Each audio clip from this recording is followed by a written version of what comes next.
നടി ആക്രമിച്ച കേസിൽ ആദ്യം മുതൽ തന്നെ സിനിമാ മേഖലയിൽ രണ്ട് നിലപാടുകൾ ഉണ്ടായിരുന്നു.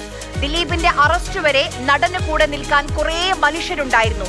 അറസ്റ്റിന് പിന്നാലെ മടിച്ചാണെങ്കിലും അവർക്കത് മാറ്റേണ്ടി വന്നു. ഇന്നലെ വിധി വന്നതിന് പിന്നാലെ മാളത്തിൽ ഒളിച്ച പലരും പുറത്തു വന്നു, തനി സ്വരൂപം പുറത്തെടുത്തു. അതിൽ കുറ്റക്കാരാണെന്ന് കണ്ടവരെ ശിക്ഷിച്ചിട്ടുണ്ടല്ലോ. കോടതിയാണ് അൾട്ടിമേറ്റ് എന്ന് പറയുന്നത്. അപ്പോൾ കുറ്റക്കാരായിട്ടുള്ളവരെ ശിക്ഷിച്ചിട്ടുണ്ട്.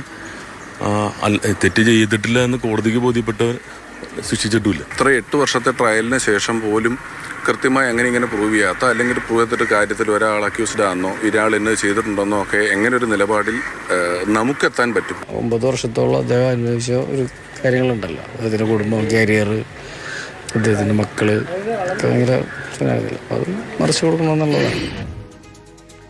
ഇവിടെയാണ് സിനിമാ മേഖലയിലെ പെണ്ണുങ്ങൾ വ്യത്യസ്തരാകുന്നത്. വേട്ടയാടപ്പെടുമെന്ന് കൃത്യമായ ബോധ്യമുണ്ടായിട്ടും എന്തൊരു ക്ലാരിറ്റിയാണ് അവരുടെ നിലപാടുകൾക്ക്.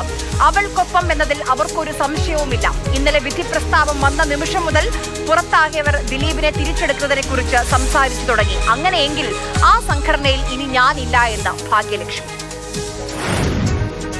വിധി വന്ന അടുത്ത സെക്കൻഡ് സെക്രട്ടറി പറയുന്നു അപേക്ഷ കിട്ടിയാൽ ഉടൻ പരിഗണിക്കും.